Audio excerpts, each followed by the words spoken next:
How's it going, guys? Welcome back to TheBlueShifting and welcome back to Vampire the Masquerade Coteries of New York. Now, last time we were here, we've completed the route entirely for Hope. That means that we technically have 3 socialite buddies. We have the Blood Mage guy. Wow, it's actually been a while. I can't remember his name. It's like Agathon or Agathon or something. We had the stalker girl who just kind of now stalks us. Lovely. And then we just finished Hope's Path, which was really cool. Her story was so far definitely the most interesting one.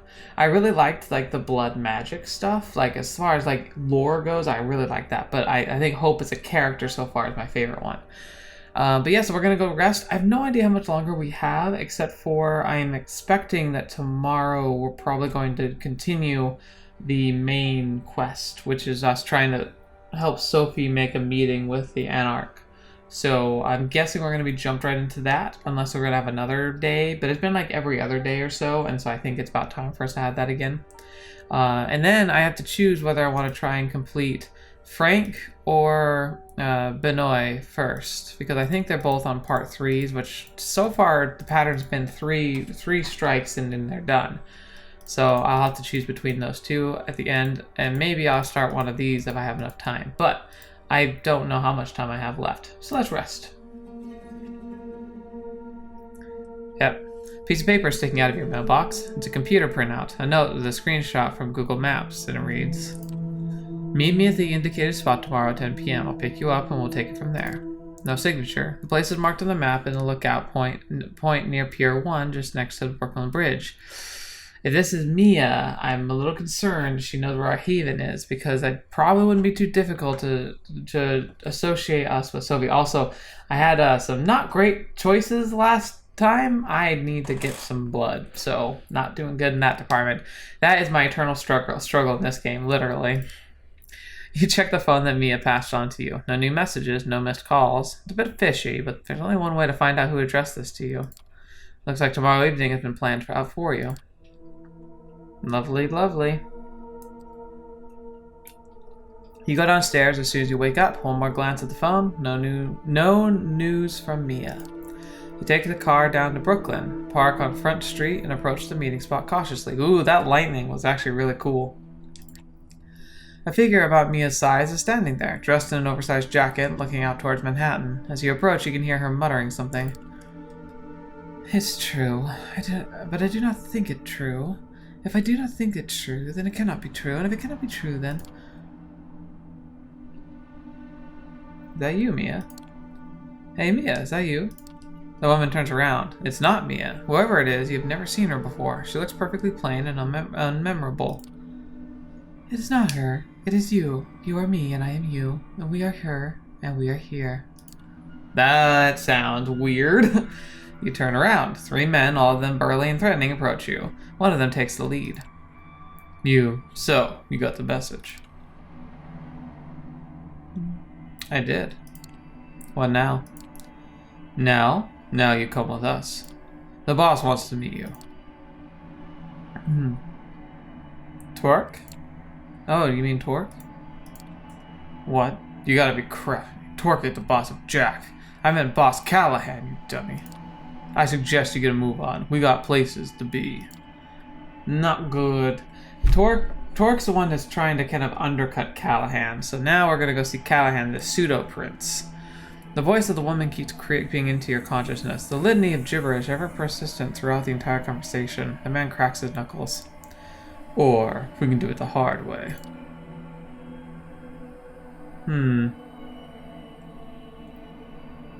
I could escape, but I don't want to rely on my powers, and so far, beyond the initial threat of violence, this is more like a meeting. They could have just attacked me if they wanted to kill me, so I think I'm gonna just go with them. Yeah, okay, I'll go with you. Smart. It's the same way I handled, what was his name? The freaking sheriff. It's like, why would I kick a hornet's nest if I don't need to? They lead you down the pier and onto a motorboat, and the engine starts. Oh, water. I don't know. I guess the water isn't dangerous in this, is it? In the Dresden series, moving water could be deadly to a creature that's sustained off magical energy, so water would be kind of dangerous. Put this on. He points to a cloth sack. One of the guys is holding you down. The woman is still there, whispering to herself. Somehow you hear her voice clearly in your head. It becomes a nagging suggestion to put the sack over your head. You don't really want to do it, but your hands go through the motions all the same. Lovely. It takes 15 or so minutes to reach your destination, you think. The engine dies down, you're led on shore and further, up an incline and through some overgrowth. 10 more minutes of walking, maybe, until a deep voice reaches your ears. Vincent, my dear boy, why the hood over our guest's face? Well, boss, I thought... No, that will not do. How many times do I have to repeat myself, Vincent? You don't have to think. You have to listen and do what you're told, yes? Yes, boss. Well, take that ridiculous sack off their head, will you? The hood comes off, and the owner of the deep voice is a curious sight. Dressed in what can only be described as Victorian clothing, with a monocle and graying red hair. Is this Callihan? Oh boy. Wow. Yeah, he looks like he just came right off a plantation. Apologies for Vincent's unacceptable behavior. He can be a little thick sometimes. Isn't that right, Vincent? Yeah, boss. Sometimes. A little. I believe you already know who I am.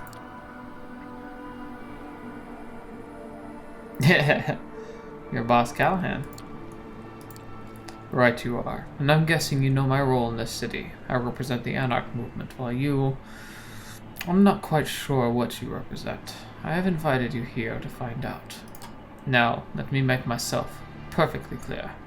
I am disappointed in you, truly disappointed, but I arranged this meeting to allow you to make amends. First, though, I have to make sure you understand what your infraction was. So, do you know why you're here? Because I wanted to meet with Torque? Is it because I wanted to meet with Torque? Ah, yes. You're not stupid. Man, how stupid would I have been if I said I work for Sophie? It's like, fetch, man. That is a nice change of pace. Torque is the reason you're here, or that little angry stumpet of his, I'm told, yes? Mia. Oh, how I'd love to get my hands on her gaunt neck and wring it till it breaks. But see, I am a statesman, and that is not a prudent thing to do. No, indeed, the prudent thing to do is tolerate both her and that blasted ebony-skinned mentor of hers. Is that racism? Maybe he is from the South.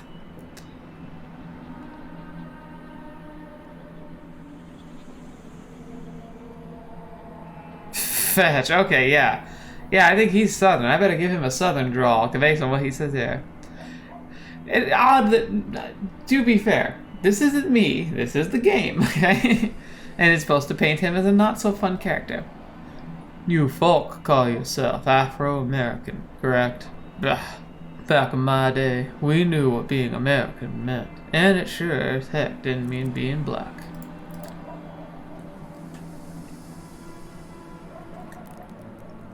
Finish with your disgusting rant. Oh, fledgling. You have no idea who you're messing with. He looks at you with a rage in his eyes, and you feel insignificant and vulnerable. An irrational fear takes you over you. You cannot speak up against this man again. You just can't. He's too terrifying.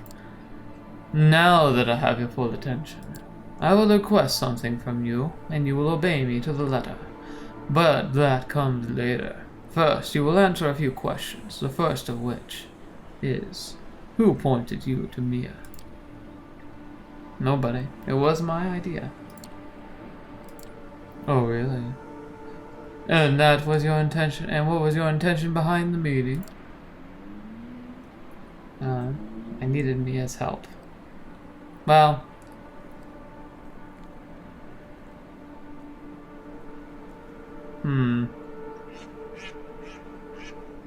That's true. I tried to meet with Mia to contact Torque.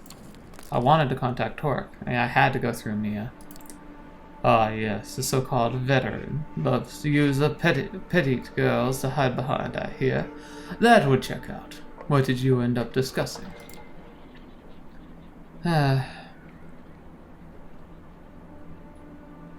She wanted me to do her a favor.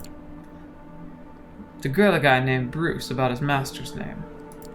Oh, is that so? Vincent, do we know this Bruce? I don't know no Bruce, boss. Why am I not surprised? Vincent, I'll investigate this myself later. See, was that so hard now, was it? Of course, I can't be sure how much of what you told me was true, and how much of it is worth about as much as yesternight's harsh crap. But I'll find out. I always do. When I do, we'll have another one of these nice talks, and maybe, just maybe, you'll avoid this upcoming unpleasant episode next time. He gives Vincent a sign, and the burly man starts hitting you all over. You feel teeth, ribs, and fingers break. Your foot is mangled under Vincent's boot, and your shoulder dislocated. Your nose wrecked. Lovely.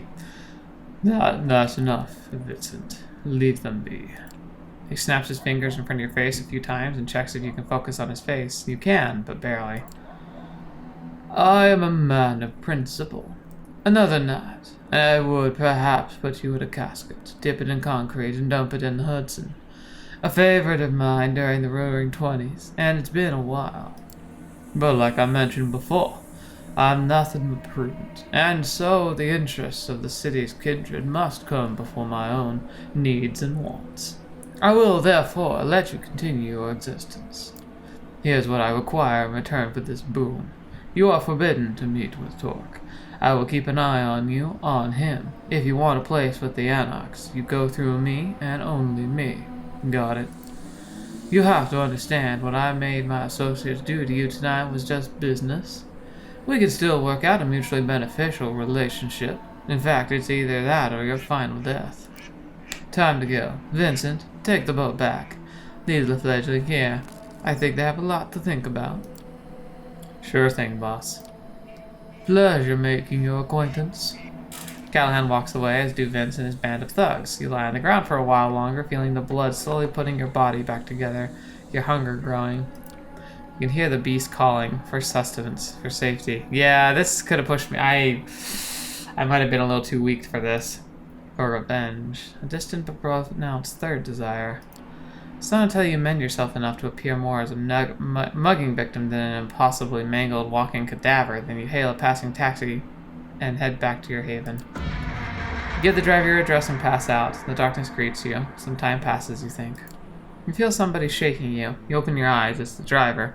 You think he's asking you if you're alright. His words change to a muffled shout. He goes silent. You think he tastes great. Oh.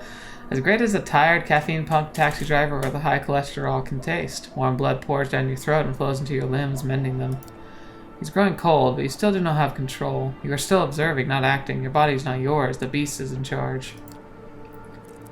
Oh, man. No, we're gaining control. That's enough. No, it's not. I said that's enough. It will never be enough.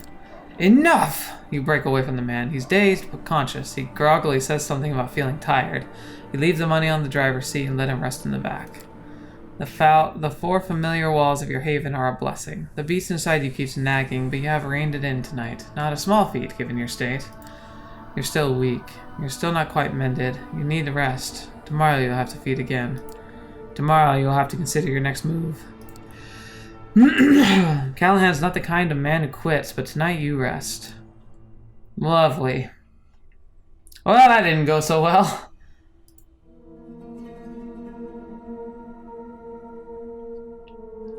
Waking up tonight feels different for two reasons. For one, you're pleasantly surprised that your body mended reasonably well while you were resting. It comes with a caveat, though. The hunger you feel is pronounced. The beast like a black dog on the edge of your vision following you. What is truly remarkable is waking up at the tune of an old cell phone ringtone. An unknown number is calling the phone you got from Mia. You pick up. Keep the old thing charged after all, huh? You alright? I feel like crap. No, actually, I feel like crap. Look, that's too bad, but I don't really care. Just being polite. I'm calling with good news. Torque has agreed to meet you. There's a pub in the Bronx. Solids and Stripes. Be there tonight. 2 things. No drinking on the premise, so if you want to grab a snack, do it before setting foot into the borough. And this is the exclusive No Powers meeting. We'll be rubbing shoulders with commoners the whole evening, and also we don't trust you, so keep it casual or you blow it. Anything you'd like to add?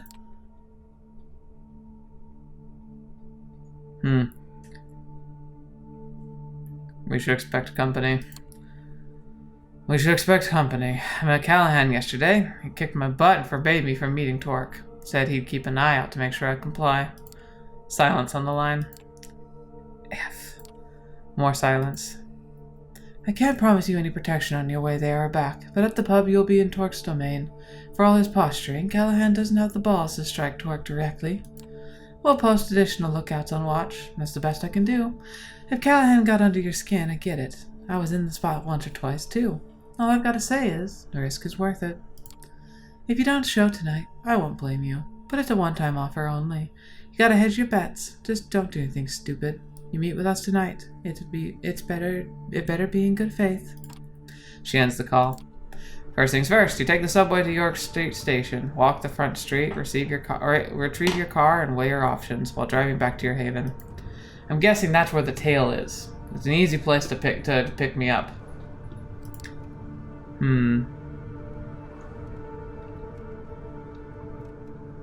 If I can, I gotta feed. You've been doing this for a good few nights. You're getting a feel for it. You're learning what kind of predator you are and what kinds of blood you crave. You're so caught up in yesterday's problems and this cloak and dagger debacle that now you're part of that the hunt almost feels automatic and casual tonight. A fragment of your surrender's control. Just minutes after you find your victim, coax them and drink from them, you find you've forgotten their face and how they were dressed. It only hits you once you look at yourself in the car's rearview mirror. This is wrong. You can't let this become the norm. You hurt somebody, a human being. You're a monster. You need to stay mindful of this. You're a monster, but unless you let yourself off the hook, you can hold on to your humanity and not let yourself slide down this spiral. I needed it though. Instead of clearing your mind, this clouds it further, and you are still no closer to a decision. Alright. I'm going to meet with Torque. I want to drive around. If I can spot that I'm being tailed, maybe I can find a way to escape. You do intend to visit Torque tonight, but you decide to drive around a bit first. Something tells you there might be someone tailing you. Sounds sensible to try and lose them. You spend a good 2 hours looking in your rearview mirror and driving all over the city before finally driving to the Bronx. Hey, you know what? I'm an idiot. They could have just put a GPS in my car. Like, it's so easy to do. Ooh, that looks terrifying. You take some basic precautions as you enter Torque's turf. Park a few streets over from where the pub is and walk toward it while keeping an eye out for anyone suspicious. That kindred, for the most part, look no different than regular people. Makes things complicated, of course. If you're being followed or watched, it's going to be hard to tell. You reach the pub, shoot a final glance around. There's nobody suspicious around as far as you can see, and open the door. The smell of cigarettes is overwhelming. The whole place has an aura about it, a constant fog hanging right under the ceiling. The lethargic fans do nothing to disperse it. The constant crack of billiard balls and clinking of glasses tells you all you need to know about the clientele. Not a very vampiric place at all. You're wondering if you got the address right. You apparently did. Mia's here. She motions you over to one of the few tables around. Took your sweet time to get here. What, got cold feet? Never mind. Anyone follow you? Not that I know of. Fair enough. Before I introduce you, there's something outstanding business to discuss. You should know it's Torque who wanted to meet you. I was against it. You proved pretty useless as Bruce. Carol, the bartender, mentioned that you made the effort, though, so there's that, I guess. Here's your second chance at the first impressions. Don't waste his time, or I'll kick you off myself. Seriously, like, I know I was useless, but at the same time, I think it would have been far worse to get caught in a lie.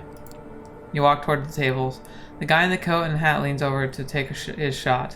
He's way ahead of his opponent. The table is clearing of his balls, save for the eight ball in a tricky position. Hey, they're here. Be with you in just a moment. The hit is fast, precise, and sends the black ball exactly where the player wanted it. His opponent lets out a frustrated sigh. That's that. I believe you're 150 American dollars, Joey. You want to pay up now or up the stakes again? The disgruntled man accepts his defeat and pays up. He declares he's going to grab another beer. To the victor go the spoils. Thank you kindly. He turns his full attention to you. The man is good-looking, somewhat gaunt and intense. His eyes especially seem pierce right through you to your core, but not in an unpleasant way.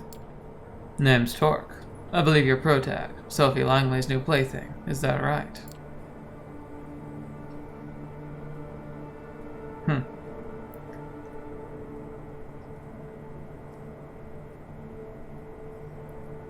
That's right.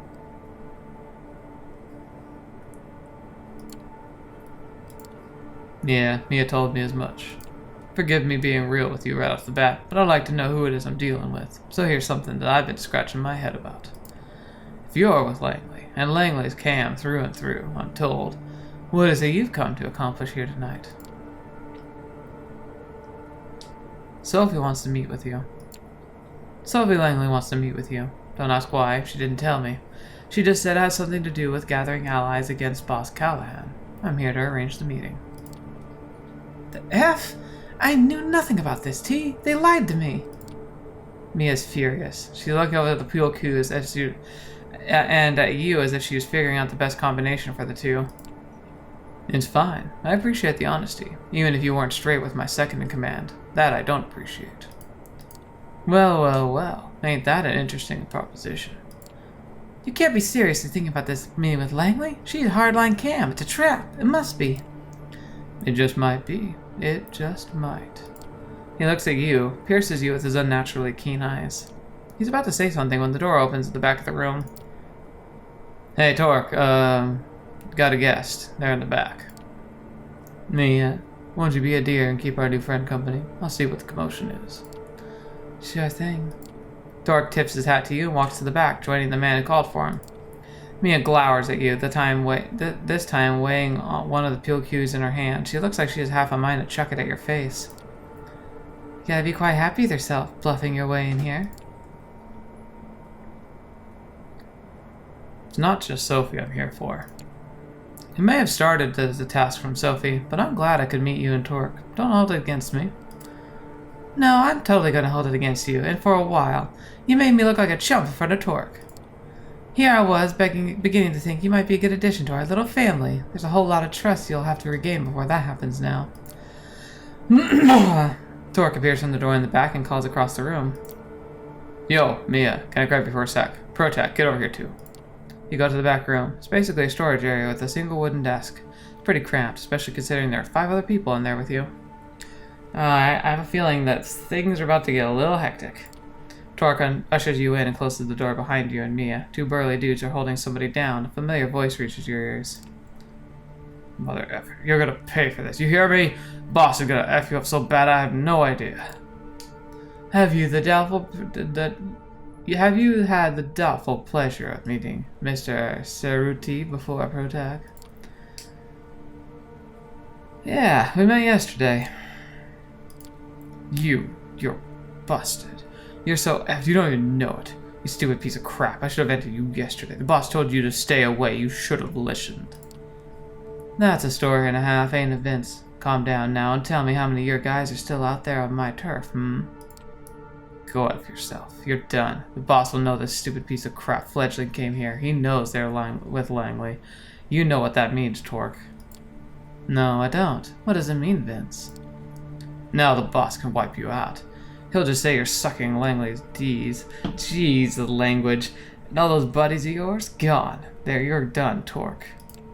Well, now, if that's the case, I guess ridding New York City of your toady boat won't make things any worse, will it? Actually, there's an idea.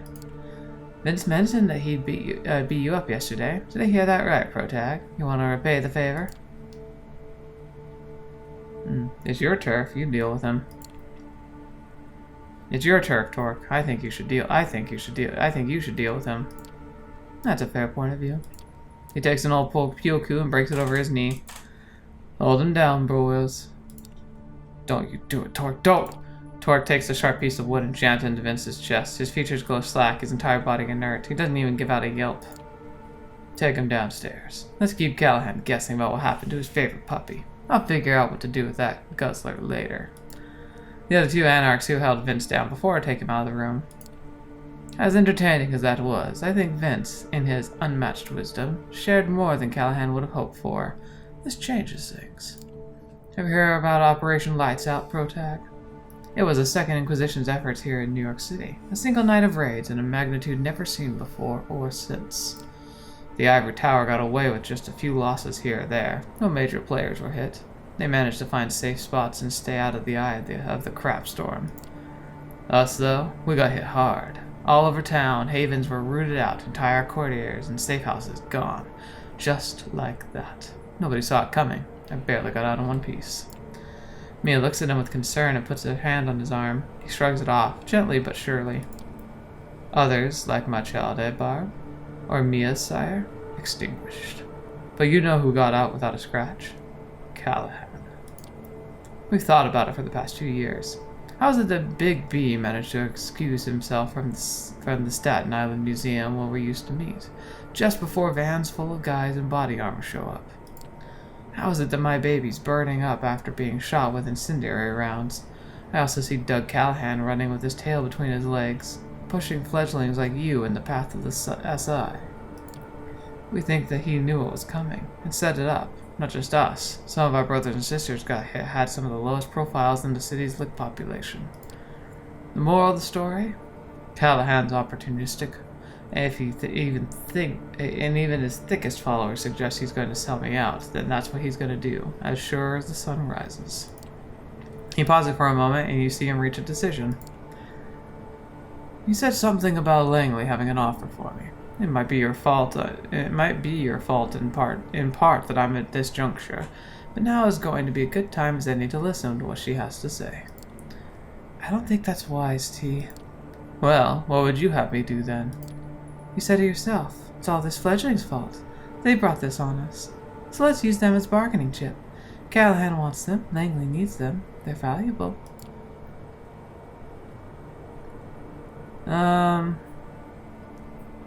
Me? Valuable. I'm just a pawn. Like, it's literally true. Like, you really think, like, I'm a fledgling? Nobody's fooling that I'm somehow important in all of this. Granted, there's probably more machinations going on than I understand, but I'm just a pawn. No, you're wrong. I'm just a pawn. That's why Sophie sent me here. Plausible deniability and all that. I'm expendable. The realization that you just summarized the entirety of the last 2 weeks or so hits you hard, but if there was a moment to be honest with yourself, it's now. F. The man puts his hand on Mia's shoulder. She calms down a bit. We're afraid, Protag. But then, what else is new? It's a paradox being who we are. The hunger one night, the hunter the one night, hunted another. Masters of the night, slaves to dawn, a duality in everything. Mia, I understand your concern, but I need you to trust me like you did before. This is my call, and my responsibility. You can give me crap about it later, I'm sure you will. Count on it. He smiles and takes on the no bull crap look and points at you. 3 conditions. First, you come pick me up personally and bring me to the meeting spot. Anything goes sideways, it's your butt. Second, Mia's coming with me. No 2 ways about it. 8 eyeballs in a meeting. 2 of you, 2 of us. Nobody else. And third, meeting is in public. Downtown, some spot frequented by mortals. We'll see you take us anywhere fishy. We check out and F you up a message to Langley. I'm counting on it not coming to that, though. You seem likable enough. The cam hasn't gotten its talents in you yet. Keep it up, and maybe you'll come to the same conclusion we did in your own time. I'll repeat your conditions to Sophie. I'll make sure to repeat your conditions to Sophie. You do that. Best be on your way. Ask for me here when you need me. The bartender knows how to get in touch. Just ask him to put the owner on the line. Mia walks you to the door and accompanies you to your car. Listen, about what I said before. Yeah? What about it? I panicked. That's all that was. It was unfair, what I said. If anything, it's my fault. I'm angry with myself, and that makes me angry with you. Forget it. See ya. She starts walking back to the bar as you start the engine and head back to Sophie's apartment. Yeah, my goose is cooked at this point. Time to give Sophie the good news. She welcomes you as openly as ever, clearly excited to see you and for what news you might bring. Good evening, Protag. How is your task going? You have something for me, perhaps? It's done, but there will be trouble. I did what you asked. The meeting's set up. I suggest we take advantage of it quickly, though. There's going to be trouble. Trouble? What trouble?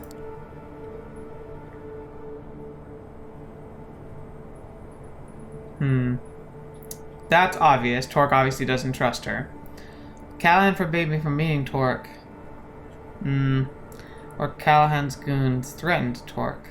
Yeah, Callahan's goon threatened Torque. During my meeting with Torque, the same guy who beat me up yesterday, Vince, showed up. He's Callahan's goon. We have to assume that he knows I met with Torque. Well, that just means we have to bring the plan to a close. And thanks to your good timing, we're just a day away from that. Well, let's hear it. What did Torque agree to? You relay the Anarch leader's conditions. You are to pick him and Mia up. The meeting should only include the four of you, and it should be held in a public space.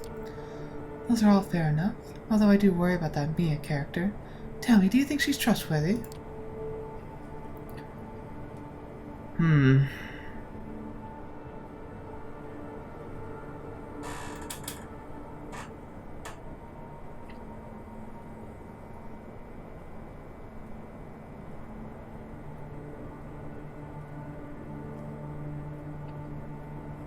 She tried to sell me out. She tried to convince Torque to sell me out to Callihan, so I don't trust her. Is that so? Well, if that's the case, then I suggest you keep a close eye on her during the meeting. I'd negotiate to cut her out entirely, but we're on a tight schedule. As for the place, well, if they would agree to meeting in Hudson Yards, the vessel, plenty of tourists visit that place, but if we go there after midnight... She seems to have made up her mind. Yes, bring them there tomorrow night. Look for me near the top level. What will you discuss with him? So what's so important that you can't just send him a letter or something? You'll be there to find out.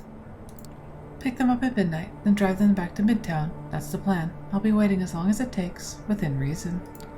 I'm counting on you, Protag. The final puzzle piece is about to find its way to its destination.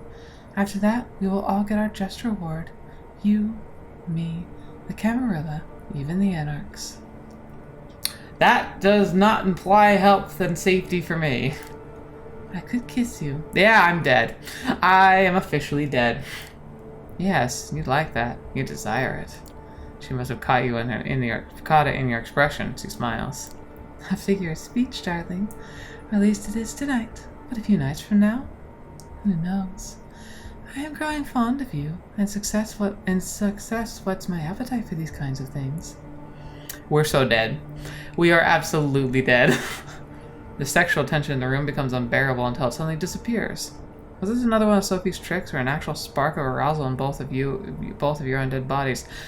I'm gonna say a little column A, a little column B. You certainly felt the blood flowing through you for a short moment. The warmth in your groin takes you by surprise. You don't think you could do that anymore, or did you just imagine it? Use the rest of this night well, Protag, and rest. We are but a day's sleep away from shaking the city awake. Looks like we have time for one more meeting. One more person to be part of a courtier. So I'm guessing either Frank or Benoit.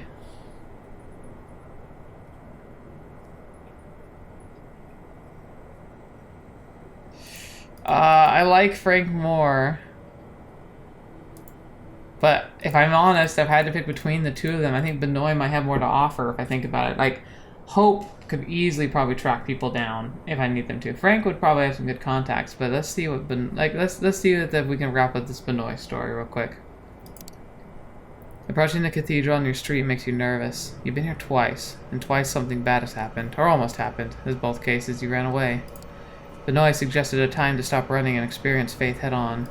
Perhaps he's right. Maybe it's cowardly to take refuge in rationalizations when you know what you felt, the holiness of the priest on your own damnation. Walking towards the doors of the cathedral, you glance at the bench where you sat in the first meeting with Benoit. He's waiting for you, sitting and contemplating the cathedral's Gothic architecture.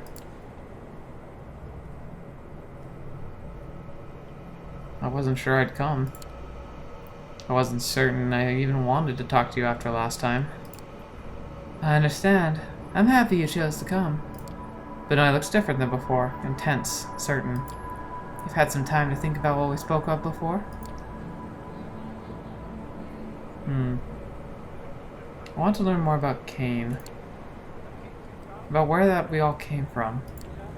All in good time. I have something different in mind for tonight, as you surely remember. Let's go see Father Anthony. It's Best not to talk in the cathedral, so I arranged for us to see him in his home. I have a car nearby.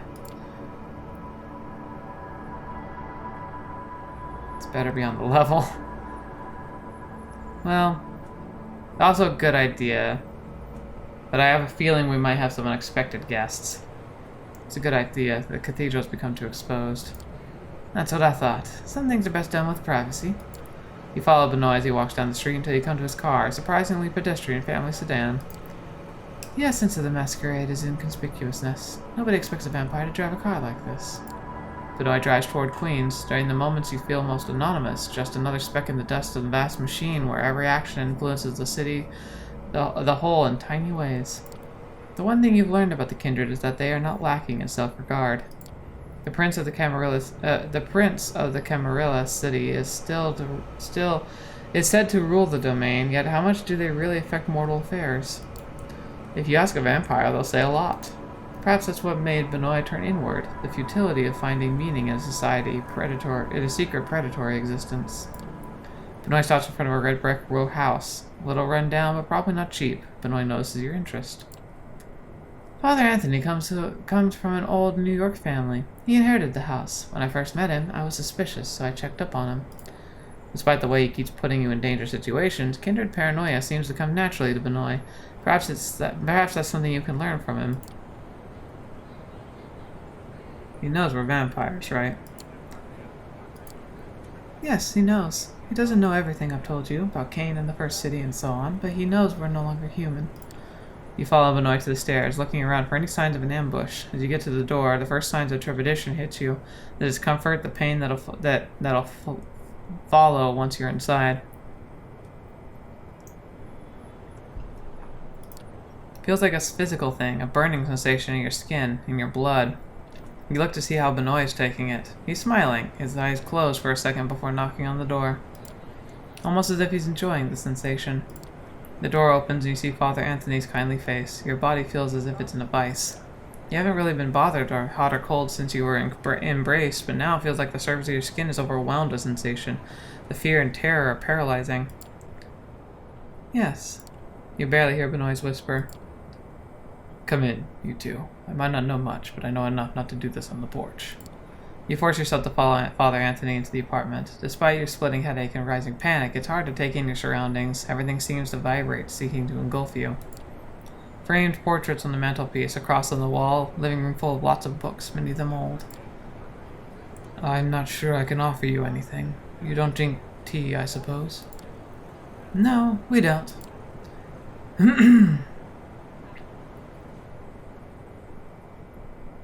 Why do I feel pain?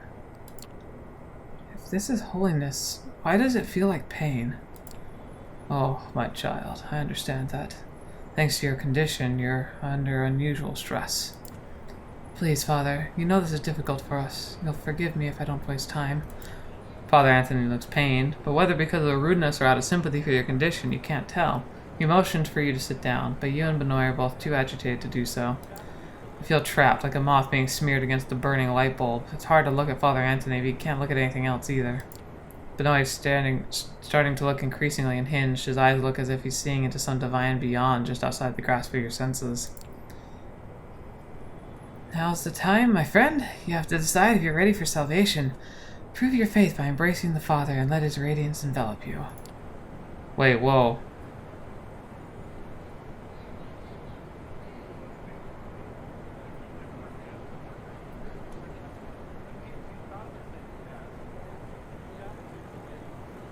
Screw it! I'm ready. Benoit smiles cruelly as you fall to your knees in front of Father Anthony. You startled, Father Anthony takes a step back. Benoit, what are you doing?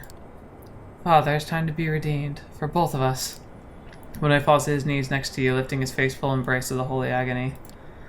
This is not right, Benoit. Everyone has a chance for salvation. I understand there's something in God's presence that burns you, but you can work through it. Please, Benoit, there's not many paths to salvation, and we'll find yours. I won't hurt you and your friend. Benoit moans in pain, stricken with grief and disbelief at Father Anthony's refusal. Please, Father. I don't even believe, not truly. Father Anthony looks at you and seems to waver. Even in belief in salvation has limits.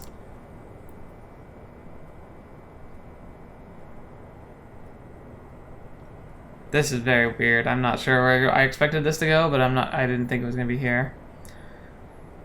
I gotta believe though. I mean, like it's like maybe I don't believe in like the essential truth, but I can believe that there is power here. I believe, Father. Just need to find the way. Your response makes Father Anthony seal his resolve. He's a man of grace, and even he believes salvation extends to everyone, even vampires. Benoy, your weakness blinds you. Sometimes a martyr succumbs to a special kind of vanity, where they imagine their pain is holiness. Yet our goal must always be to help fellow man find the right path. Benoy still kneeling, he looks at Father Anthony in confusion and surprise. Please, Father, forgive me. I don't know. Shush, Benoy. We have time to talk. Meanwhile, I think it's better for your friend to leave. I can't claim to understand the effect I seem to have on your kind, but I'm not convinced it's all salutary. Father Anthony looks at you kindly. Go. I hope we can speak again someday. There is hope for everyone, even you. You're weeping, tears of blood staining your cheeks. Staggering and stumbling, you retreat to the door, the distance between you and the Father already making it hurt less. You hear Benoit's whispered confessions behind you as you escape to the night. You're safe, but the implications of your experience are troubling. What does this mean? Whether practical or spiritual, it feels like you have to think about this for a long time.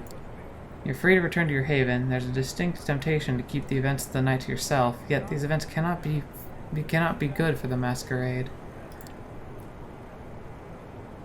I want to talk to Sophie about this. I really want to see what she thinks. You make your way to Sophie's apartment, seeking comfort in the anonymity of the crowds of the New York sidewalks. Some are coming from the late shift of work, others are going out. You nod to the doorman and slip into Sophie's building, go up and knock on her door. Sophie opens the door in the middle of a phone call. She motions you to come in as she mumbles assent to the phone. She could be talking about her shattering secrets or acquisitions from an art gallery. Following Sophie's cue, you sit down in the living room. A few moments later, Sophie ends her call and sits down opposite you, regarding you with her usual mix of paternalism and disdain. You appear shaken up. That's not good luck to cultivate in the world of the kindred.